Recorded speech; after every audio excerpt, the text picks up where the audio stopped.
Tonight on Optimal Play, we're headed to the Miskatonic University talking Harvey Walters, another new investigator in Arkham Horror, the card game. I'm Brandon. I'm Steven.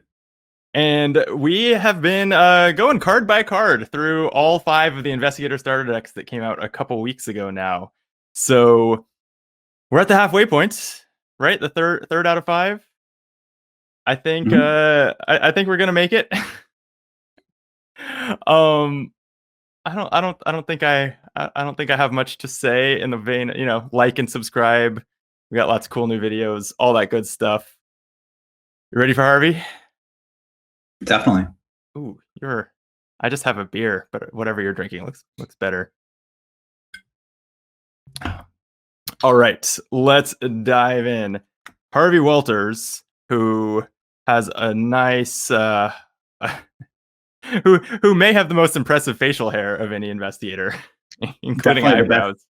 Definitely the most COVID appropriate. Yes, absolutely. He's the new Seeker investigator. He has 4 willpower, 5 intellect, 1 combat, and 2 agility. He's Miskatonic traded. Says, as a reaction, after an investigator at your location draws 1 or more cards from their deck during the investigation phase, that investigator draws 1 card. Limit once per round. As an Elder Sign effect, +1, draw 1 card. I have experience dealing with these sorts of horrors. I think his deck building will be predictable. 30 card deck, Seeker cards 0 through 5, neutral cards 0 through 5. So just like the other investigators we've seen from these starter decks so far. First reaction, Steven. Good stat line and solid ability. Doesn't really wow you. 1 card per turn, but in especially higher player count multiplayer, pretty flexible because anyone can draw the card. Yeah, so, solid, but yeah, I'd agree. It seems good. Like free cards are always good. It's not difficult to trigger this, especially in multiplayer, because whether it's as a result of playing a card that draws more cards or taking an action, someone's likely to do this, and especially are going to do it when there's an extra card on the line. It's just basic. Like, it's just kind of basic and strong. Yeah. Do you know, do cards like Arcane Initiate draw cards, or do they add cards to your hand? I think they draw them. I know Mr. Rook draws them. He definitely Arcane Initiate draws them. Okay, yeah, because those usually combo with the is it the glyphs or the ancient stone, the identified seeker artifacts that Truth Serum? Oh yeah, that too. Yeah. Yeah, the identified seeker card that does, depending on which one you have, does something per card that you draw when you choose to trigger it. I know that all those cards combo with those. And speaking of which, right off the bat, he's going to combo pretty well with those too, right? Letting himself do a 2 card burst to move twice or do 2 damage or whatever that means he can do, depending on what asset he has. My other thought is he seems less crazy powerful than Winnie at a glance, just because Winnie can generate many cards per round, whereas he has a very hard 1 per round limit. It's easier potentially to trigger him, whereas Winnie's more situational, especially to get multiples. But he doesn't he doesn't make me expect a taboo treatment as much as Winnie does. Yeah, definitely. I don't think the ability on its own is super overpowered, but it's fine. And I also like that every investigator in this set has a 5 in their primary stat, which I think makes the game much easier. I'm guessing that's going to be a theme throughout, except for maybe the survivor. I guess even the rogue, had 5 agility, so we are 3 for 3 on seeing like 5s in primary stat, which makes the game very straightforward. It means for like a less experienced player, you don't really need anything to have opportunities to investigate successfully when you have 5 intellect. Yeah. Cool. Want to move on to his signature card? Sure. So it's Vault of Knowledge. It's a 3-cost asset. It's Seeker, in keeping with the theme of this set, where the signatures are part of the color pie. And it's a talent, Harvey only, maximum hand size. Your maximum hand size is increased by 2.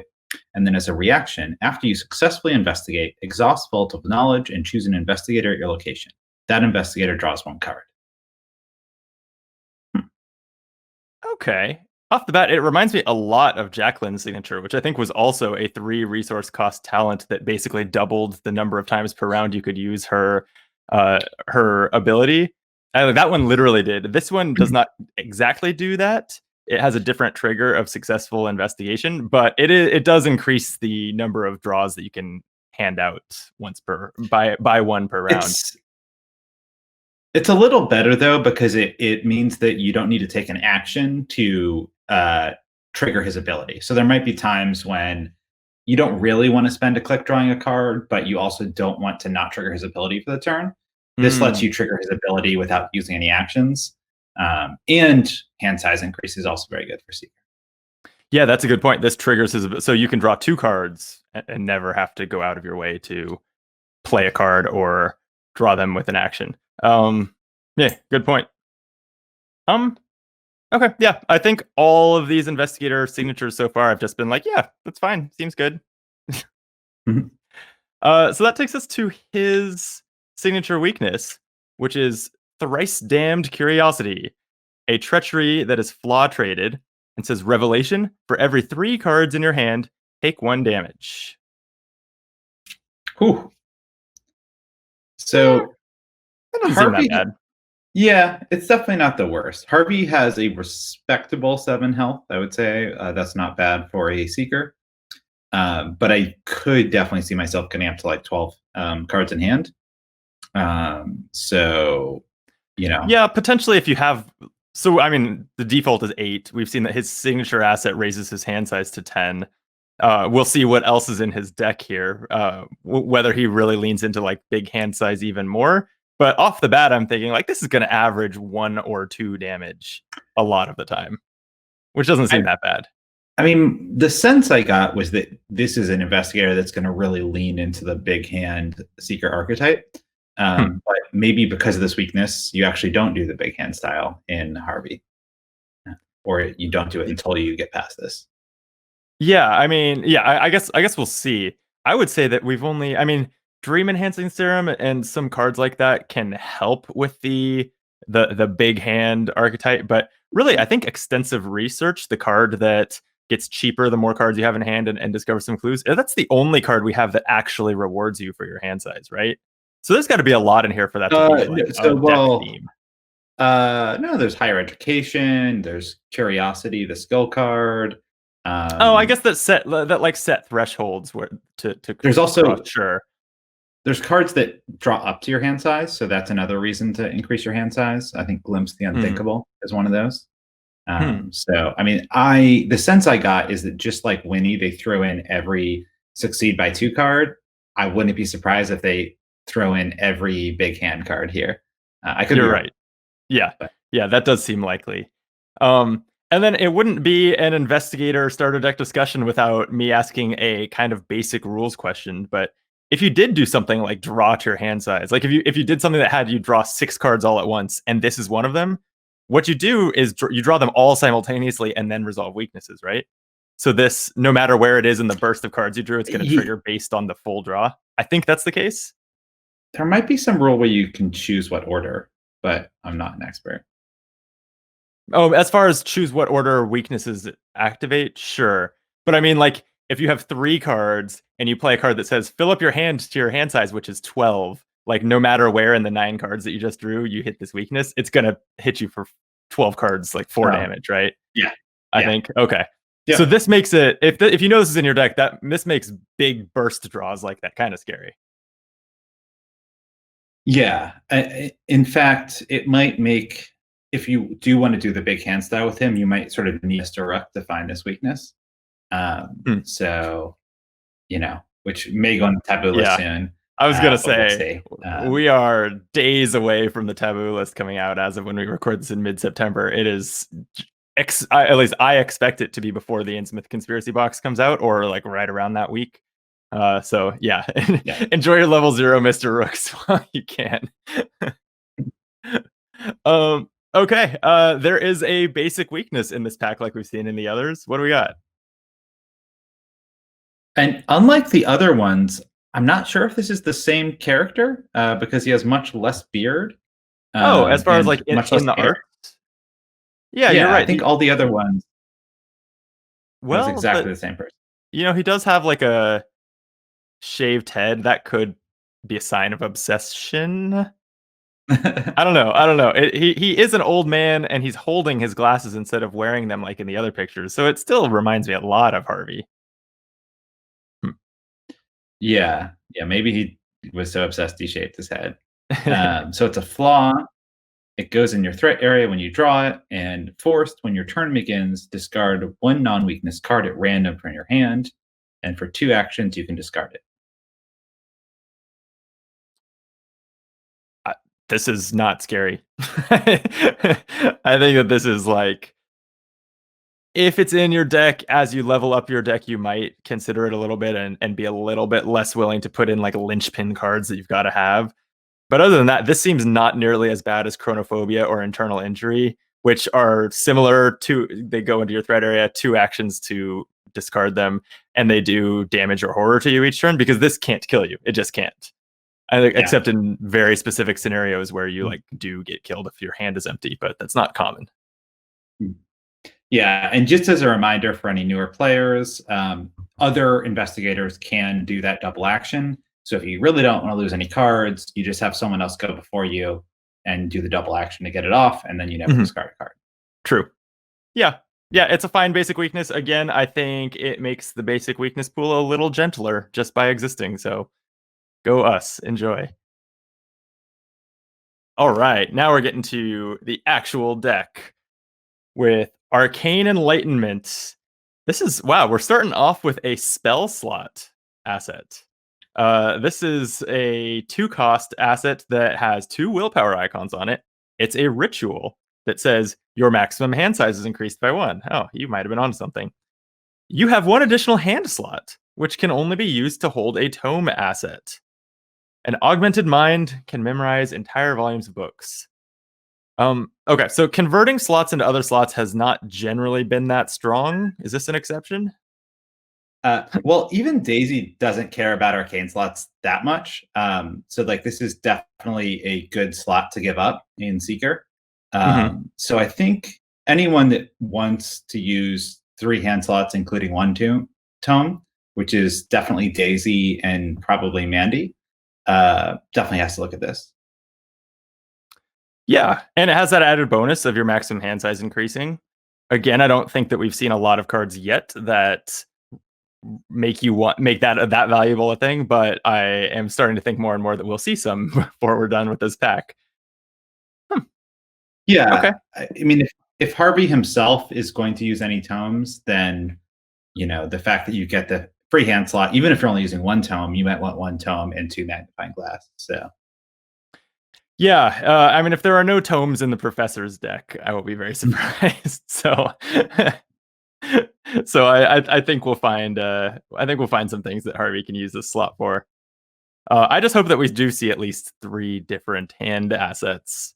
That's what I wonder if is actually in this deck. We've seen a little bit of kind of weirdness to to the construction of decks, so we'll see. yeah. What's next? Oh, it is a tome. All right. Yep. Selenofragments, a unique 1-cost asset, book of books. Oh, It's it an is item in a unique. tome, Interesting. and it has passive effects. While you have 5 or more cards in hand, you get +1 book. While you have 10 or more, you get +1 will. And while you have 15 or more, you get +1 book, which means that you essentially get +2 book. Uh, yeah, this seems bananas, right? Like this can give you all of the bonuses of the Hawkeye folding camera for I think cheaper. I think the Hawkeye folding camera costs more than 1, and it if your hand size is big enough, it gives them to you all up front.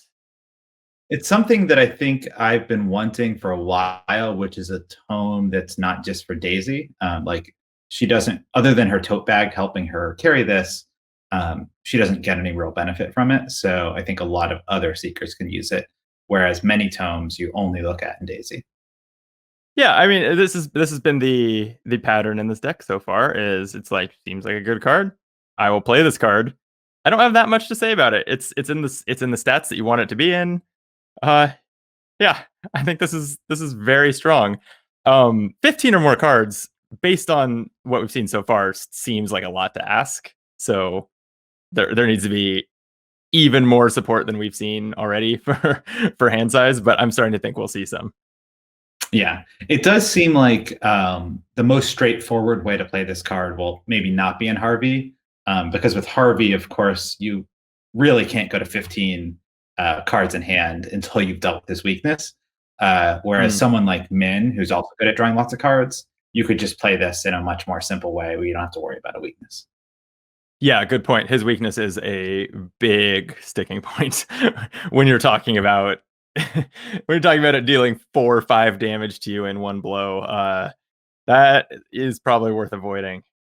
But man, you just have this in play and a measly 15 cards in your hand, and you're at 7 intellect. That's pretty much unstoppable. Jeez, the more I say it out loud, the more ridiculous having 15 cards in hand seems. Like that is literally half your deck that this card wants you to have in hand for its full bonus. Unless you're playing 50 card Mandy.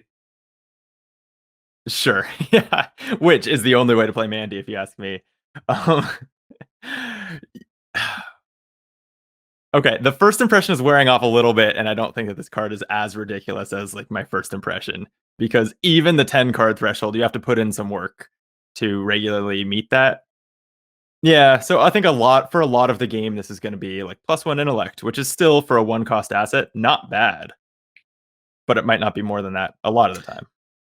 Yeah, it's similar to a magnifying glass. It does have one advantage that's not just while investigating, but uh, it's not like a slam dunk always better than magnifying glass because fast is pretty good.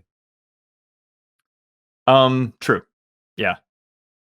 And the other downside is you can't have two of these in play, right? If they're both in your deck, one's a dead card. Eh, kind of. Harvey might not mind dead cards so much because he can just hoard them in his hand and and have a big hand as a result. Hmm. Yeah. Familiar friend is next. The Discovet Somna, the protective amulet.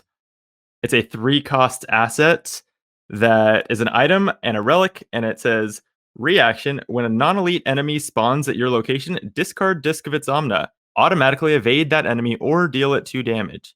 So this is a new version of this card, right? This level 0 version? Oh, I think it is. I think yeah, there has only been a higher level version that discards the enemy from play. you're right. Okay. It seems a lot weaker. I would say that this is a card that I wouldn't mind putting in a starting deck where I plan to definitely upgrade it, but it's, discarding a 3 card asset from play is a big cost to automatically evade one enemy.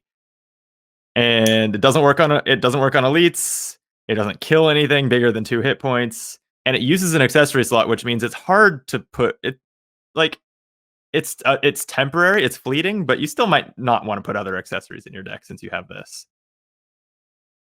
Yeah, I think both versions honestly are underwhelming in multiplayer. There's just other stuff I'd rather spend my resources and XP on. Mhm. I do think in single player, there's something nice about doing your enemy protection like upfront, and then being able to use it when you need it. And I think the evade part of this, while it's like way, way worse than Stray Cat, will probably be pretty useful. I mean, think about like in an Ursula where an enemy spawns on you, you evade them, you pathfinder to the next location, you get some clues, then you move again. Like you're never having to deal with that Yeah. enemy again. So Okay. What do you got? oh, another level 0 version of a classic. Encyclopedia level 0 still costs 2. Has secrets, unlike the unlimited XP version. And for an action, you can exhaust Encyclopedia and spend a secret. And then it does the exact same thing as the original. You choose an investigator, and they get your choice until the end of the phase. Hmm. Wait, yeah, so its effect is the same, you said? It's +2 to a skill of your choice until the end of the phase. That's all the same. Okay, so it's just 5 secrets. That seems fine. You don't need to use this more than 5 times in a game. I think it's a fairly low priority upgrade now. Yeah. Because there's going to be a lot of games you only use it 5 times, and definitely Daisy would take this in a starting deck for sure. Mhm. Probably some other investigators. Yeah. Yeah, I like it. I think it does kind of obsolete the higher level version. Is there only one other version? It's like 1 or 2 XP. Does that seem right? Yeah, yeah. Okay. Um, Feed the Mind, I think, is another level 0 version of a card we've seen before. It's a 3-cost asset that's a spell and uses an arcane slot again. It uses 3 secrets and says action, exhaust Feed the Mind and spend 1 secret. Test intellect 1. For each point you succeed by to a maximum of 3, draw 1 card. Um, I don't Huh. remember This what is Feed the Mind does. Do you? Is this is the one that fills you draw a lot of cards and then it punishes you if you're over your hand size or something, right? The original Feed the Mind? yeah.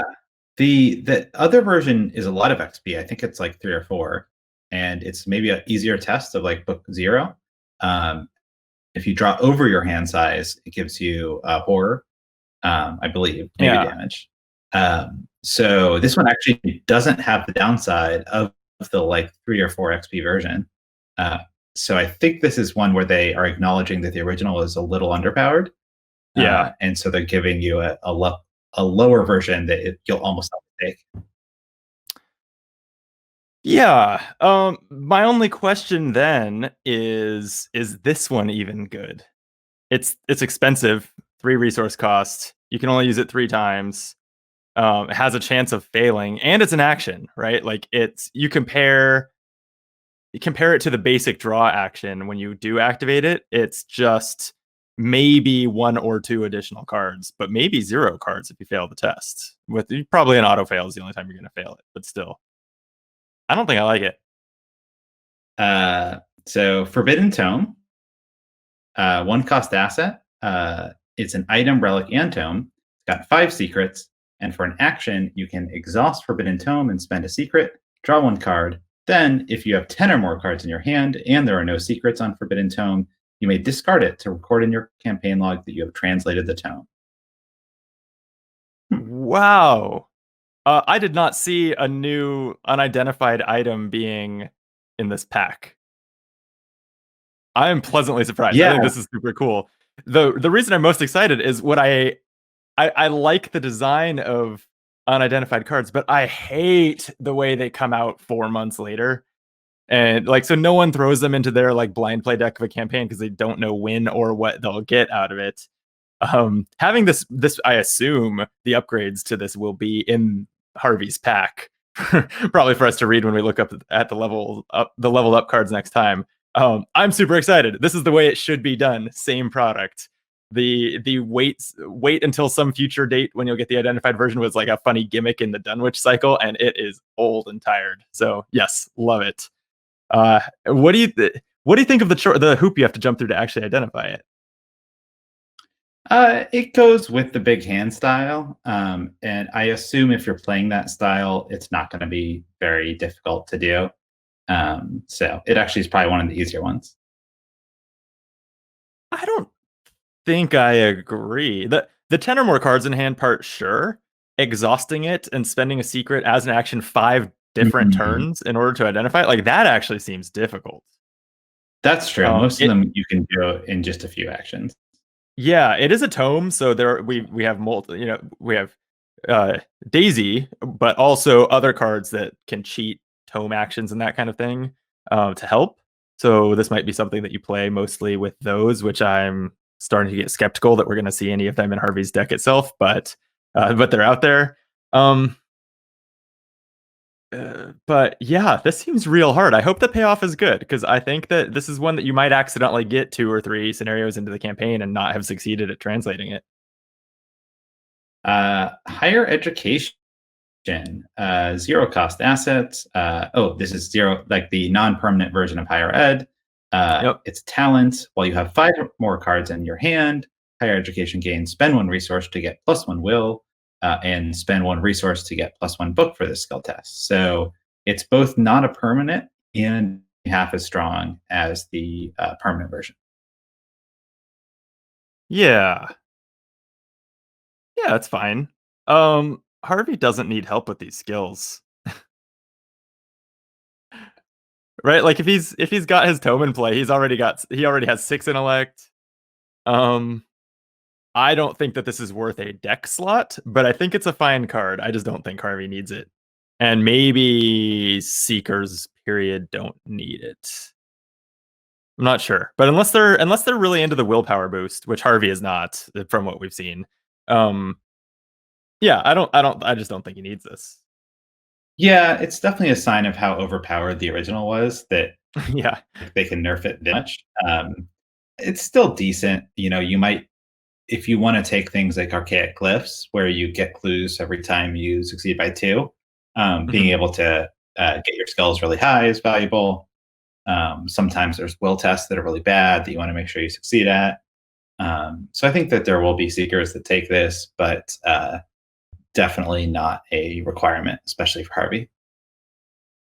Yeah, yeah, I think it will see play. And man, I'm blanking. Which of the other two was it in Winnie's deck that we saw? Was it level 0 streetwise? Or we've Yeah. seen another one of these, like a free talent that does. Yeah, it was level 0 streetwise, and it was like spend 2 resources, get a 2 boost to kind of capture some of that streetwise essence. So this is similar. It's a level 0 cost version of that permanent card. Yeah, I think it's really interesting. I think it is better than hyper awareness, which I believe is the if I'm remembering right, is the core set talent that has the pumping skills with resources. That one I think can pump your agility, which is not as interesting even as willpower. So I think it's better than that, but so far it seems out of place in this deck. Yeah. Although maybe agility is actually better in solo, where seekers have so little ways to deal with enemies. So Yeah, good point. Yeah, that's a good point for both this and Discovet Somna. Better solo cards. Oh no, sorry, except that's hyper awareness. That's not what we're talking about now. Okay, yeah, so this doesn't make sense even in solo. Uh, all right. Finally, I think that this card might be the first reprint we've gotten. It's the laboratory yep. assistant, which is the 2 cost ally that increases your hand size and after enters play draw 2 cards. Like this is a reprint, right? I had forgotten about the hand size increase on this. Has that always been there? Yep. And they might have corrected it, because I think some of these cards originally said your hand size is increased only during the upkeep phase, Oh and then yeah. they errated them to not say that, which is weird that they ever said that in the first place. Um, Yeah, yeah, they did say like for the purposes of checking your hands, for the purposes of discarding in the upkeep phase, your hand size is considered too high. Or I don't know, it had different wording, and yeah, by rewording it like this, it opened up the design space for things like draw cards until you reach your hand limit.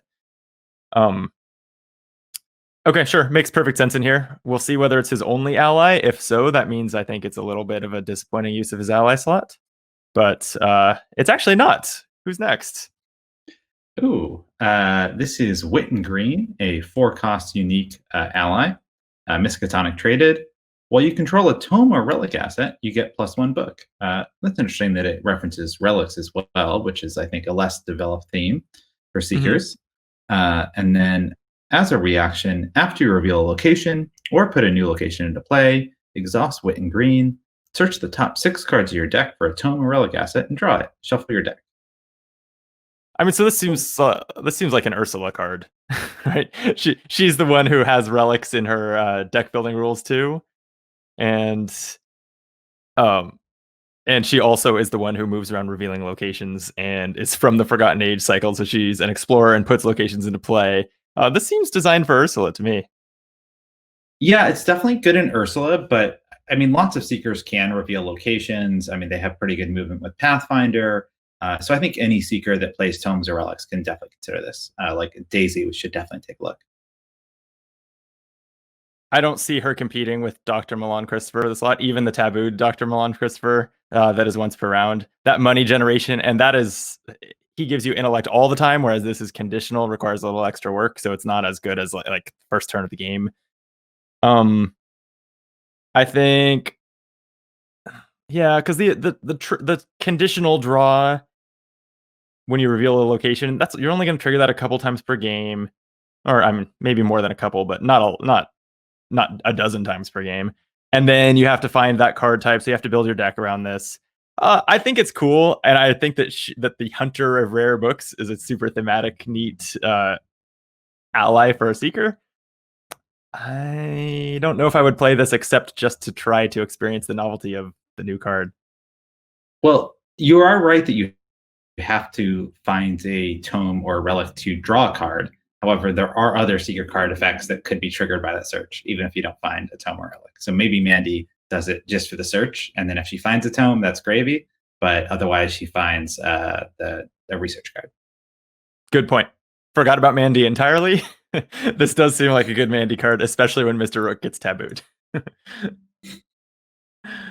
All right, next is an event. Yeah, this whole deck has been assets so far. This was like 20 out of 30 cards in Harvey's deck are assets, it feels like. Burning the Midnight Oil. Good reference for a university professor. It's a 0-cost Seeker event. It's an insight, and it says, investigate. When this action begins, gain 2 resources. You'll sleep when you're dead. That's a favorite saying of mine. It's kind of a dad jokey, but I like it. What do you think? It's very similar to haven't we seen this in like Winifred or something? Yeah, Winnie. I think it was Slip By that was evade, and when the action begins, gain 2 resources. Mm-hmm. So I mean, I think it's pretty solid. Especially investigate is something you're going to be doing almost every turn.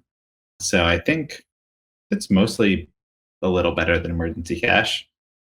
Even on the first turn when you're trying to set up, there's generally something to investigate. Yeah, I don't think it's better than emergency cash because it's only 2 resources, right? So sure, it's 2 resources and you're investigating, but if you're playing an econ card, you'd like to just maximize its econ. So I think this is a worse emergency cash, but emergency cash is great, and there is room in your deck for 2 emergency caches and some of these potentially. I mean, I think every single turn except for the first turn, it's better than emergency cash. And like your chance of drawing emergency cash in the first turn is not that great. I don't think I agree that that's even true. I think that forcing you to spend your action on a basic investigate, which not actually that many Seekers spend very many of their actions doing. Like, it's not like, oh, you're going to do that anyway, right? Like, this means you're not using Fingerprint Kit. It means you're not using Flashlight. What else am I thinking of? I don't know. I don't feel like Seekers do a whole lot of basic investigate actions, but I think Seekers do basic investigates 90% of the time. I mean, deduction is still a basic investigate. Like, it's 3 resources with Milan, so that's like better than emergency cash. Yeah, no. I think the only thing this has over emergency cash is the icons that are on it, but they're not even good. They don't match. Nah. They're still valuable icons. Come on. No, I think this card's like Slip Away. I think this card's underwhelming, and I think that if it's the only econ card in Harvey's deck, similar to Slip Away being the only Slip By rather, being the only econ card in Winnie's deck, like I think that's a problem. I think it's not enough. It might be true that it's not enough if you're playing with only this deck. Yeah, luckily though, I've flipped to the next card, and it's not the only econ card. What's this one? Cryptic Writings, a 0-cost event with 2 book icons, so you can't complain about the icons not matching here. You're right. You're right. I like these icons. Gain 2 resources. And after you draw Cryptic Writings during your turn, play it. Oh. Interesting. Love this. Hated the last card. Love this one. This one, you're getting 2 resources for not an action. That's great. I love that. And it's even with Harvey. With Harvey, you may have been taking an action and drawing 2 cards. So it's almost like this just costs you half of your draw action as a cost to play it. And you got 2 resources. I think this is great. Yeah, and worst case scenario, if you draw this in the upkeep phase, it's still 2 book icons if you don't want to play it for the resources. So Well, you oh, I see. After you draw it during your turn. Got you. So you're right. It is. Hmm, I'm not even has 2 matching icons. I'm not even sure it's worse than emergency cash because it's kind of like. Yeah, I mean, we've covered this a million times. When a card has double icons, you can compare it to like its double icon skill. In this case, why am I blanking on what the perception. neutral perception? Thank you. Yeah, you can compare this perception, and it's like, well, instead of draw a card, it says or gain 2 resources. Um, I think that's a solid card. Yeah, I think this is great, and a lot of seekers will play this, especially Harvey. Cool. We mentioned extensive research earlier. We've got a level 0 version of it here. It's also got a double icon. Okay, hang on. Let me pause for a second. If Harvey can actually reliably get what's the name of it, Selenofragments to buff his intellect to 7, and his ally then, especially since that's a tome, the book hunter would be buffing it to 8. I'm actually not sure that double intellect icons are useful for Harvey in particular.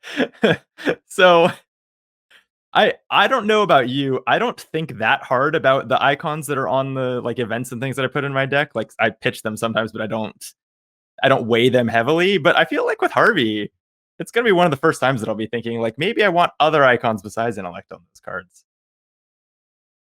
Well, he can always toss the double books to other people too. So they're still good. Yeah, that's true. Okay, so anyway, tangent over. This is extensive research level 0. It is a 12 cost event. That's an insight, and it says reduce the cost to play extensive research by 1 for each other card in your hand. Its effect is discover 2 clues at your location. So extensive research that we've previously had, is that level 1 or 2? Do you remember? I think it's level 2, and it costs 10. I know that. Yes, yeah, I do recall that. So saving a couple XP, the cost increases by 2, but extensive research previously has largely been like, okay, best case scenario, it costs you 1 or 2 resources because your hand usually doesn't get that much bigger than 8.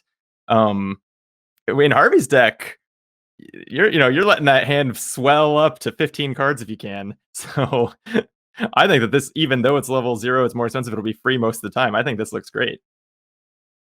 Yeah, and especially if you're playing Selenofragments, you don't want to play your events when you're under 12 cards. So like even if you draw it early, that's fine.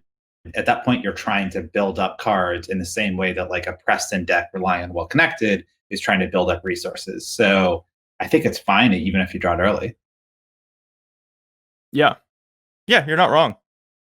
The only complaint I have is that the more I think about it, the more underwhelming discover 2 clues at your location is for someone like Harvey, right? Like he's got really high intellect. He's going to have deductions, and if they're not in the starter deck, then he should definitely play deductions. He's going to have fingerprint kit, all that kind of stuff to get multiple clues out of a lot of his actions. So spending an action to discover 2 clues with an event is like not that exciting for him. Except there are a number of locations that you don't want to investigate that maybe take 2 action to investigate, or they have some downside when you investigate them. Haunted locations. So I think there's enough of those. Yeah, there's enough of those that you probably include it. Touche. Yeah. Yeah. And it might be something that I use when I'm familiar with a campaign that I'm playing. I use kind of my knowledge of that campaign to make that judgment call. But yeah, that's a really good point. Man, yeah, feels like very few reprints. We've got another new event for you here. Yeah, Occult Invocation is a 2-cost event, fist and book. It's a spell, and as an additional cost to play Occult Invocation, discard up to 2 cards in your hand, and then fight. This uses book instead of fist. You get +1 book and deal +1 damage to this for this attack for each card discarded as part of this card's cost. So basically, you can do 3 damage, which I think is 1 less than I've got a plan. Yes, I've got a plan can give you +3 for a total of 4. But pretty close. Yeah, I think this seems good. It definitely goes against. I mean, it's interesting because the rest of the deck. What am I trying to say? Harvey is likely to have a lot of cards in his hand so that he can pour them into this, but it does kind of anti-synergize with a lot of his deck that is rewarding you for holding a large hand, I right? So think that like rogues that might want to get a ton of resources for well connected, but then the last quarter of the game, maybe they are being a little more loose with those resources because they know, this is ending soon. It's okay for me to spend 6 on an intel report or something like that. You might see a similar curve with seekers where they spend the first half of the game getting up to like 15 cards. And then mhm. near the end, they're like, you know what? Being at 8 intellect instead of 7, that's less important than having this awesome effect. The game's going to end in a few turns anyway. So Yeah, and I totally agree. And Harvey, because he is rewarded for hoarding cards, it's not as bad as it sometimes is to have a card that like you don't want to draw until the end of the game because you draw it early. It just it buffs you as you hold on to it. As long as you don't discard it to your weakness, like yeah, you just save it till you need it 10 rounds down the road.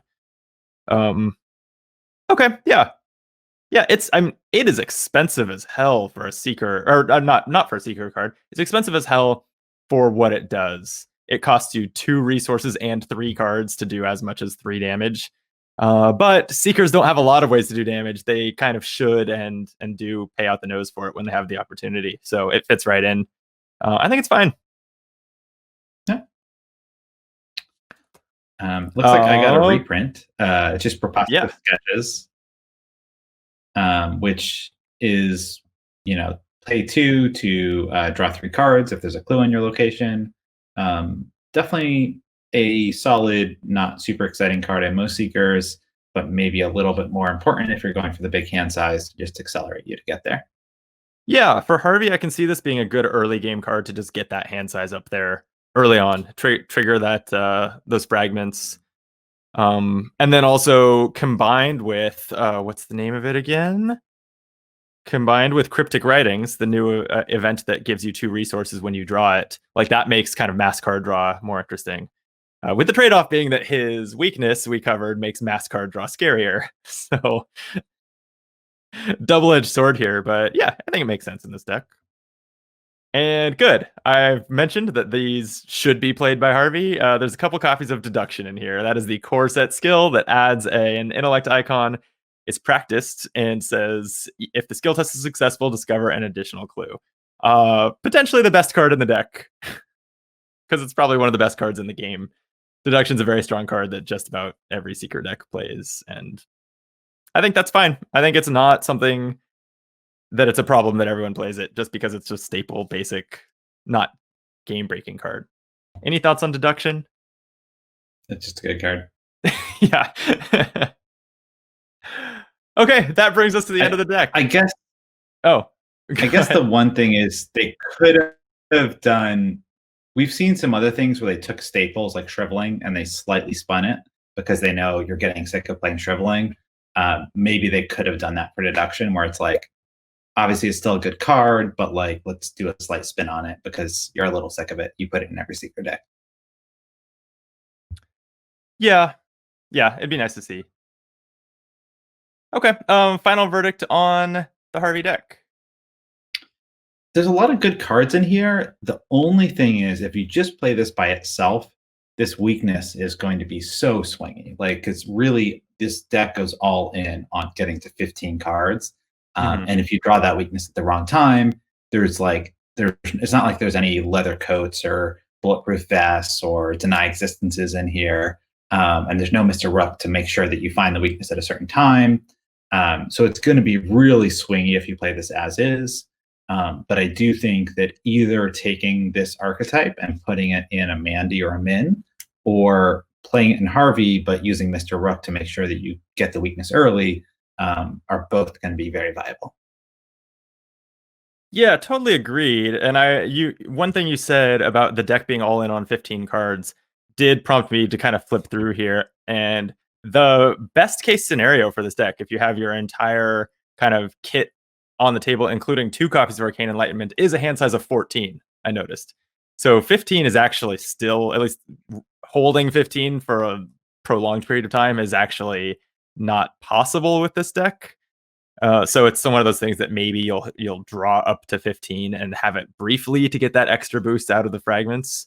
But it's not going to be the norm. You could probably put Dream Enhancing Serum, some of the other cards we've gotten recently in here to address that. But I thought that's interesting. Yeah, I don't know why they would not have Dream Enhancing Serum as one of the reprints, because it does seem very important to this archetype. So a little weird. Yeah, I'm not sure that any of the reprints have been that recent, right? Like Dream Enhancing Serum, there were long delays during the pandemic, but I think that just came out like 3 or 4 packs ago, really. Even though it was like last December, it was sometime kind of in the mid to late Dream Eaters cycle. So it's actually a very, very recent card that would maybe feel a little weird to reprint here. And also maybe they're going for a little bit just lower complexity on the cards that are in these. I think has been a trend, and that is a very complex card that requires you to constantly think about it, and maybe it's just more of a drain on your brain than than gets to go into these packs. Yeah, and as soon as you get some XP, I don't know if it's going to be in here, but if you take like Charisma, that Laboratory Assistant is not unique, so that can get you up to 16 hand size. True. Yeah.